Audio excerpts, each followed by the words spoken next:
बिहार में नीतीश कुमार के बाद अगला मुख्यमंत्री कौन होगा, इसे लेकर पटना में सियासी मिजाज गरमाया है। 14 अप्रैल यानी मंगलवार को राजधानी पटना में विधायक दल की बैठक में नेता के नाम से सस्पेंस खत्म होने के आसार हैं। बीजेपी ने इसके लिए शिवराज सिंह को केंद्रीय पर्यवेक्षक बनाया है। वे 14 अप्रैल को पटना पहुंचेंगे। इससे पहले मंगलवार को नीतीश कैबिनेट की अहम बैठक होगी। बैठक के बाद नीतीश कुमार सीएम पद से इस्तीफा देंगे। लेकिन सबसे बड़ा सवाल यह है कि बीजेपी में अभी तक सीएम पद को लेकर सस्पेंस बना हुआ है। पार्टी के अंदर रायशुमारी जारी है। अब सबकी नजरें बीजेपी के शीर्ष नेतृत्व पर टिकी हैं। बीजेपी सीएम चयन को लेकर सबको चौंकाती आई है। क्या इस बार भी बिहार में बीजेपी चौंकाने वाली है? वहीं निशांत कुमार को लेकर क्या फैसला होना है, ये भी अहम मसला है। सीएम नीतीश कुमार के राज्यसभा सदस्य की शपथ लेने के बाद बिहार की सियासत में हलचल बढ़ गई है। अब राज्य में नई सरकार के गठन को लेकर कयासों का दौर तेज हो गया है। अगले 2 दिन बिहार की राजनीति के लिए काफ़ी अहम माने जा रहे हैं। मंगलवार को सुबह 11 बजे नीतीश कैबिनेट की आखिरी बैठक बुलाई गई है, जिसके बाद शाम 4 बजे नीतीश कुमार राज्य के गवर्नर लेफ्टिनेंट जनरल सैयद अता हसनैन से मिलकर मुख्यमंत्री पद से अपना इस्तीफा पेश कर सकते हैं। उनके 2 दशक के कार्यकाल पर विराम लग जाएगा। इसके साथ ही राज्य में नई सरकार के गठन की प्रक्रिया आधिकारिक तौर पर शुरू होगी। ऐसे में आपको बता दें कि मंगलवार का दिन एनडीए के लिए बेहद गहमा गहमी भरा होगा। केंद्रीय मंत्री शिवराज सिंह चौहान की अगुवाई में बैठक होगी, जिसमें बीजेपी विधायक दल के नेता के नाम पर मुहर लगेगी। इसके बाद एनडीए गवर्नर से मिलकर राज्य में सरकार बनाने का दावा पेश करेंगे।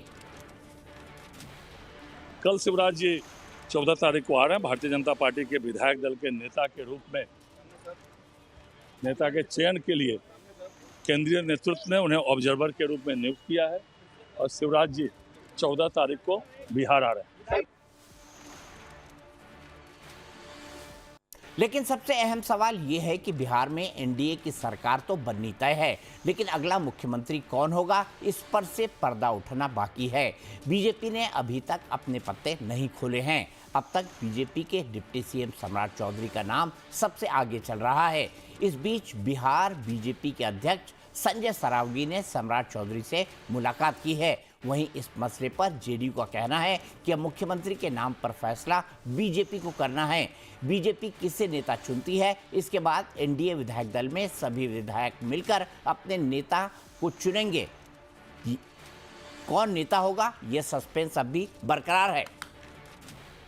नहीं, बातचीत का बिहार के विकास की बातें बराबर होती रही। नेता के नेतृत्व में बिहार विकास किया है। आगे भी सरकार बनेगी, उनके नेतृत्व में ही बनेगी। कब होगा सर ये नई सरकार? 1-2 दिन के अंदर हो जाना चाहिए। अरे भाई, लास्ट कैबिनेट की मीटिंग है, लेकिन नीतीश कुमार जी का साया असर रहेगा। वो बेहतरीन मुख्यमंत्री के तौर पे काम किए, उनको भुलाया नहीं जा सकता। एनडीए की सरकार है, रहेगी, और नया मुख्यमंत्री जब शपथ लेगा तो जो काम बिहार में रोड, बिजली, पानी, सड़क का हो गया, अब उद्योग और रोजगार लगना है, पलायन रोकना है। बहुत जिम्मेवारी है इस सरकार पे। बिहार में बीजेपी का टारगेट 2029 लोकसभा चुनाव के साथ साथ 2030 का विधानसभा चुनाव भी है। ऐसे में बीजेपी की नज़र जाति समीकरणों पर हो सकती है। भले सीएम की रेस में सम्राट चौधरी का नाम सियासी गलियारे में आगे है। वे कोयरी समाज से आते हैं और ओबीसी चेहरा हैं। वो बिहार बीजेपी के अध्यक्ष रहे हैं और लगातार 2 बार से राज्य के डिप्टी सीएम हैं। लेकिन उनके नाम पर अड़ंगा फंस सकता है, क्योंकि उनकी सियासी पारी की शुरुआत लालू यादव के आरजेडी से हुई है। ऐसे में नित्यानंद राय के नाम पर बीजेपी दांव खेल सकती है, क्योंकि नित्यानंद राय यादव समाज से आते हैं, अमित शाह के करीबी माने जाते हैं, केंद्र सरकार में गृह राज्य मंत्री हैं। बिहार की राजनीति में इनकी काफ़ी पकड़ है और बिहार बीजेपी के अध्यक्ष भी रह चुके हैं। लगातार 4 बार विधायक और 2 बार से उजियारपुर से सांसद हैं। अगर किसी कारणवश नित्यानंद राय के नाम पर सहमति नहीं बनती तो अगला नाम दिलीप कुमार जायसवाल का हो सकता है। जायसवाल की पार्टी में अच्छी पकड़ है। वो बिहार बीजेपी के अध्यक्ष रह चुके हैं। फिलहाल नीतीश कैबिनेट में वे उद्योग और सड़क निर्माण विभाग संभाल रहे हैं। वहीं बीजेपी में सीएम फेस पर सस्पेंस को लेकर विपक्ष हमलावर है। फैसला तो लेना है एनडीए को, और एनडीए में और किसी को नहीं, मात्र केवल 2 व्यक्ति को। और हमने पूर्व में भी कहा, जो भी मुख्यमंत्री बनेगा उसको पब्लिक का कोई मैंडेट नहीं है।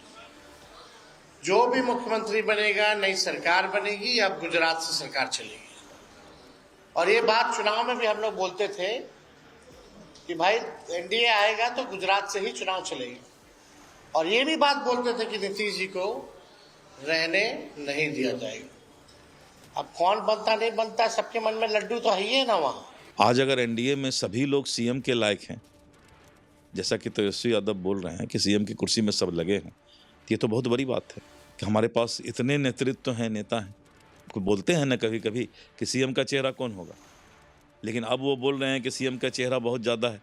तो ये तो अच्छी बात है कि हमारी पार्टी में इतनी जागरूकता आई।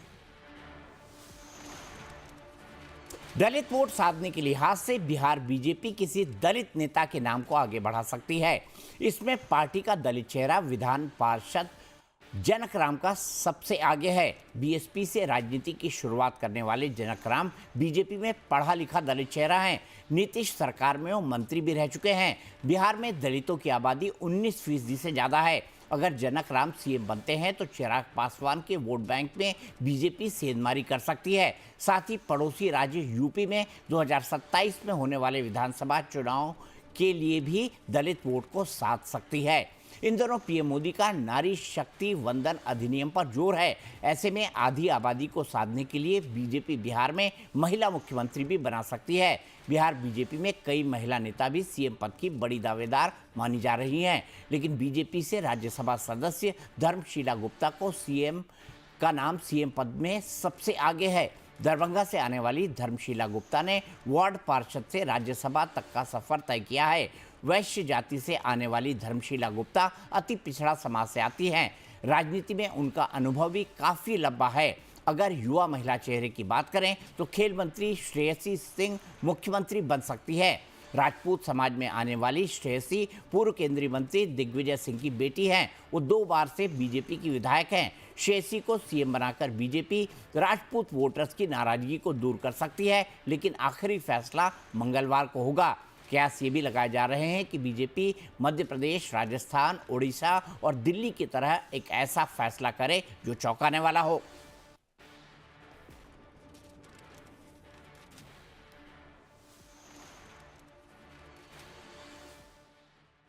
तो इसी पर बात करने के लिए मेरे साथ राजकुमार राजन आरजेडी के प्रवक्ता जुड़ेंगे। मेरे साथ श्वेता प्रिया हैं, जेडीयू की प्रवक्ता हैं, और भूपेंद्र यादव जी हैं जो कि बीजेपी के प्रवक्ता हैं। भूपेंद्र यादव जी, तो किसकी लॉटरी लग रही है? सम्राट चौधरी का नाम तय माना जाए?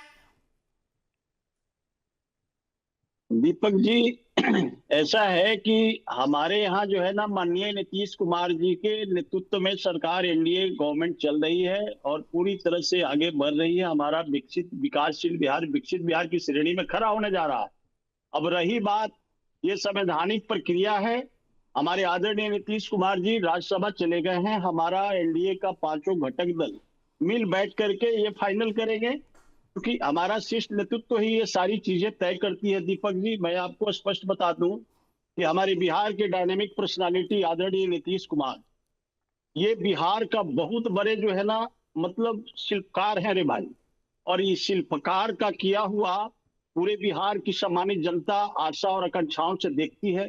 तो आदरणीय नीतीश कुमार ही बैठ करके और हमारे एनडीए के जितने भी घटक दल के शीर्ष नेतृत्व होंगे, दीपक जी, मिल बैठ करके तय हो जाएगा कि अगला मुख्यमंत्री कौन होंगे।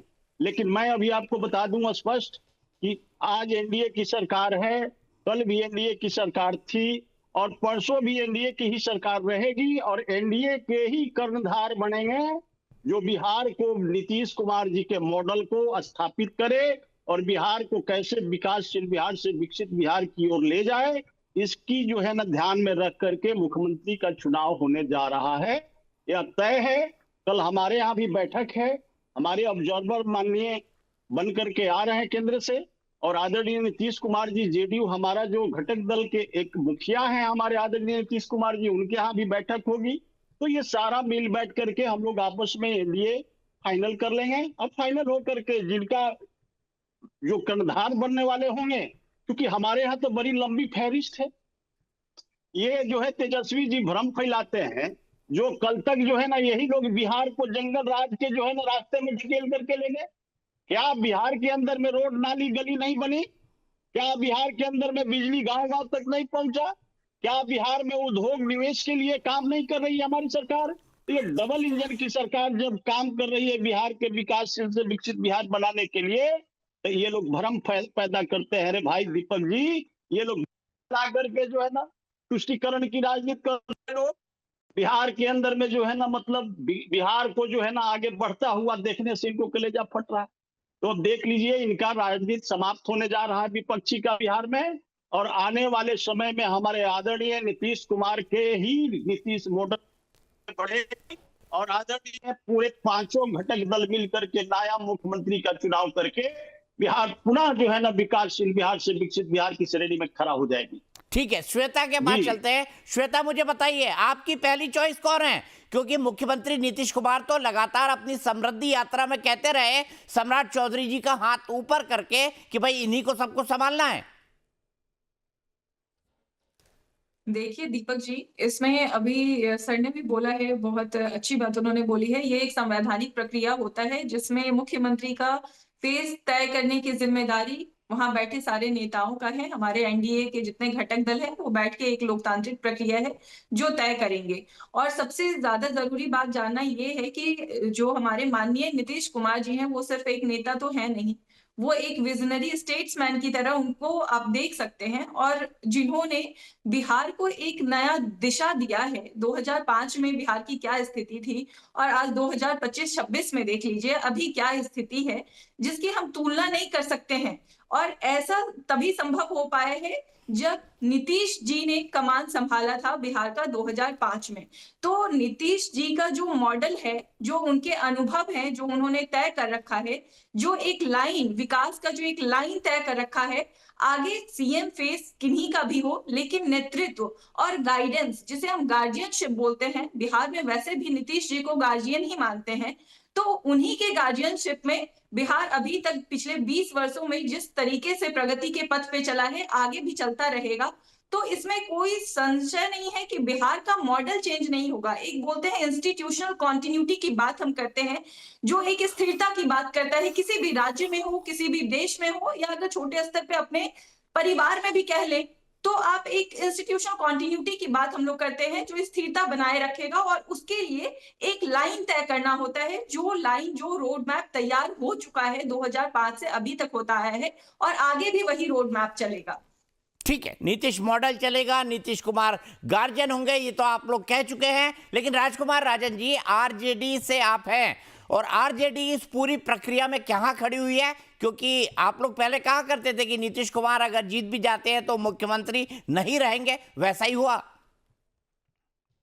दीपक जी देखिए, उनके गार्जियनशिप में चलेगा, उनके नेतृत्व में ही सरकार चलेगी, तो खुद वो स्वयं क्यों नहीं है?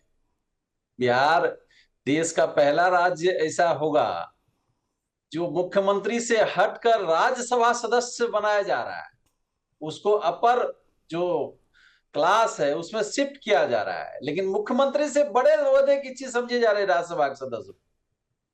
ये समझने वाली बात आप बिहार की जनता को समझा नहीं पाएंगे। दरअसल इसके पीछे का षड्यंत्र यही था, जो आपके चैनल पर कई बार मैं बहुत सारे हमारे प्रवक्ताओं ने भाग लिया होगा। हम तो लगातार बार बार हमारे नेता माननीय तेजस्वी जी भी बार बार कह रहे थे, बहुत सारे जनसभाओं में उन्होंने कहा था कि इनके नेतृत्व में लड़ा जाएगा, सत्ता मिलते ही इनको चीफ मिनिस्टर से हटा दिया जाएगा, 2-3 महीने के अंदर ही हटा दिया जाए। वही हुआ। ये तो महाराष्ट्र मॉडल यहाँ आना था, पहले से तय था, और वही हुआ। पहले से ही स्क्रिप्ट लिखा जा चुका था, और उस स्क्रिप्ट का पुनरावृत्ति या उसको काज रूप जो है ठीक 3 महीने बाद वह काज रूप दिखाई दे रहा है। बिहार की जनता को ठगा जा रहा है। जिनके नेतृत्व में आपने चुनाव लड़ा, जिनके भरोसे पर चुनाव लड़ा, वोट जो है उनके भरोसे पर आम जनता ने दिया होगा, उस भरोसे को तोड़ा जा रहा है। दरअसल इसके पीछे का उस परिवेश को समझना होगा, षड्यंत्र को समझना होगा कि जेडीयू को पूरी तरह से उस पार्टी को डैमेज करने के लिए, खत्म करने के लिए एक जो षड्यंत्र जो पहले से चला रहा था वह कार्य रूप में भी दिखाई दे रहा है। 5 लीडर ऐसे थे जेडीयू में जो यही चाहते थे, और नीतीश जी उस स्थिति में है नहीं। और उसका लाभ उठाकर नीतीश जी को जबरिया राज्यसभा भेजा जा रहा है। भला सोचिए, 20 साल के इतिहास को जो जानता होगा बिहार के मुख्यमंत्री के समय से, जब नीतीश जी पहली बार मुख्यमंत्री बने थे और आज तक, हर वक्त उन्होंने मुख्यमंत्री पद कैसे बना रहे, कुर्सी कुमार उनका नाम ही रखा गया था, आम जनता में प्रचलन में था, और भला अब कुर्सी छोड़कर वह राज्यसभा जा रहे हैं। यह एक ठीक है, बलपूर्वक, एक षड्यंत्रकारी पूर्वक उनको हटाया जा रहा है और बिहार को की जनता को ठगा जा रहा है। बिहार की जनता राजनीतिक रूप से बहुत सजग है। ठीक है श्वेता, सबसे बड़ा सवाल जो राजकुमार राजन जी ने उठाया है, सवाल यह है कि अगर नीतीश मॉडल ही चलेगा, अगर नीतीश के गार्जियनशिप में ही सरकार चलेगी, तो उन्हें राज्यसभा क्यों भेजा जा रहा है? भाई वही मुख्यमंत्री रहते।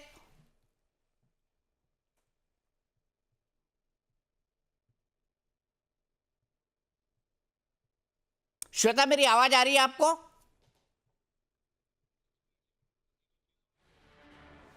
लगता है कोई तकनीकी दिक्कत है। आपको पता है 2005 में नीतीश कुमार पहली बार मुख्यमंत्री बने थे। इनफैक्ट वो पहली बार बने थे 2000 के अंदर। 2000 में वो कुछ दिन के मुख्यमंत्री रहे, लेकिन वो अपना बहुमत साबित नहीं कर पाए थे। 2005 में वो अच्छे खासे बहुमत के साथ, बम्पर बहुमत के साथ सरकार में पहुंचे। बीजेपी जेडीयू की सरकार बनी। उसके बाद 2010 का चुनाव उन्होंने जीता। 2015 का चुनाव उन्होंने जेडीयू और आरजेडी ने मिलकर लड़ा, वो चुनाव जीता, लेकिन फिर वो बीजेपी के साथ आ गए। 2020 का चुनाव भी उन्होंने बीजेपी के साथ मिलकर लड़ा, लेकिन 2022 में फिर वो बीजेपी को छोड़कर इंडिया गठबंधन बनाने के लिए चले गए। 2025 में नारा लगा 20 से 25 फिर से नीतीश, ये नारा वहां पर लगा था। 20 से 25, 25 से 30 फिर से नीतीश, ये नारा वहां पर लगा था। लेकिन उसके बाद एकाएक भारतीय जनता पार्टी के नेताओं के साथ बातचीत करके ये तय हुआ कि नीतीश कुमार अब राज्यसभा जाएंगे। वो उच्च सदन में भी बैठना चाहते हैं, वो उच्च सदन के अंदर भी रहना चाहते हैं, ये उनकी इच्छा थी। हालांकि राजनीतिक पत्रकार के तौर पर हर आदमी सीएम बनना चाहता है, इतना मैं जानता हूं। कोई आदमी सीएम पद को छोड़कर, जब तक कोई बहुत वैलिड उसका रीज़न ना हो, जब तक उसके पीछे कोई दबाव या आगे की स्ट्रैटेजी ना हो, कोई आदमी मुख्यमंत्री पद को छोड़कर राज्यसभा में क्यों जाएगा, ये समझ से परे है। और यही बात भारतीय जनता पार्टी, दरअसल भारतीय जनता पार्टी ये चाहती है कि अगले चुनाव, जो 2030 का चुनाव है, जो 2029 का चुनाव है, वो दोनों चुनाव जो हैं वो भारतीय जनता पार्टी के निशाने पर हैं। और भारतीय जनता पार्टी चाहती है कि 18 चुनाव में कई बार उन्होंने नीतीश कुमार को तो मुख्यमंत्री बनाया, लेकिन बड़ा भाई, इस चुनाव में तो बड़े भाई बन गए ना, 89 सीट्स हैं उनके पास। और नीतीश कुमार ऐसे में जो है मुख्यमंत्री के पद पर रहें, ये भारतीय जनता पार्टी को नागवार सा लग रहा था। इसीलिए उन्होंने नीतीश कुमार को राज्यसभा भेजने के लिए राजी किया और अब अपना खुद का मुख्यमंत्री बनाने जा रही हैं, ताकि एक लंबा वक्त मिल सके मुख्यमंत्री को भारतीय जनता पार्टी के कैडर को और बढ़ाने के लिए। श्वेता मेरे साथ जुड़ी हुई हैं। श्वेता, राजकुमार राजन जी आप पर आरोप लगा रहे थे कि नीतीश कुमार को तो षड्यंत्र पूर्वक हटाया गया है। अगर नीतीश मॉडल है, नीतीश की गार्जियनशिप में ही चुनाव लड़ा जाएगा, तो नीतीश मुख्यमंत्री क्यों नहीं है? उन्हीं के नाम पर तो चुनाव लड़ा गया था ना। इस सवाल का जवाब मुझे नहीं समझ आता। कोई आदमी मुख्यमंत्री बन के क्यों राज्यसभा सांसद बनना चाहेगा, ये समझ से परे है। देखिए दीपक जी, ये जो आरोप लग रहा है कि नीतीश कुमार जी को मतलब मजबूर किया जा रहा है या ऐसा षड्यंत्र था, इस पे हम एक चीज आपसे ही पूछेंगे, या बिहार की जनता या यहाँ बैठे हम राजकुमार राजन सर हैं, उनसे ही पूछेंगे, क्या इतना आसान है नीतीश कुमार जी को मजबूर कर देना, या क्या आपको लगता है वो इतने स्ट्रांग लीडर नहीं है? अगर कोई इस तरीके की बात नीतीश जी के लिए करता है, तो मुझे ऐसा लगता है कि उन्हें ये समझ होना चाहिए कि नीतीश कुमार जी अपने आप में कितने स्ट्रांग लीडर है। किसी का एक व्यक्तिगत निर्णय भी हो सकता है। उन्होंने सारे सदन देख लिए थे, एक राज्यसभा बच रहा था, ये उनका व्यक्तिगत निर्णय है। कोई जबरन कैसे उनको बना सकता है? एक तरफ वो खुद ही बोल रहे हैं कि उनको कुर्सी चाहिए था, कुर्सी मैन उन्हें बोला जाता है, जबकि उसके पीछे भी रीजन था। उन्होंने, ऐसी बात नहीं है कि इन्होंने इस तरीके के आरोप लगा दिए कि वो कुर्सी को पसंद करते थे या कुर्सी मैन उन्हें बोला जाता है। आप एक चीज देख लीजिए, 2014-15 में जब वोट कम आया था, उन्होंने अपनी जिम्मेदारी खुद ली थी। उन्होंने जीतन राम मांझी को वो सीएम बना दिया था।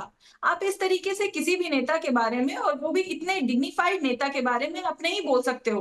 वो भले ही हमेशा वो चाहते जरूर थे कि वो बिहार का नेतृत्व करे, क्योंकि वो बिहार का विकास चाहते थे।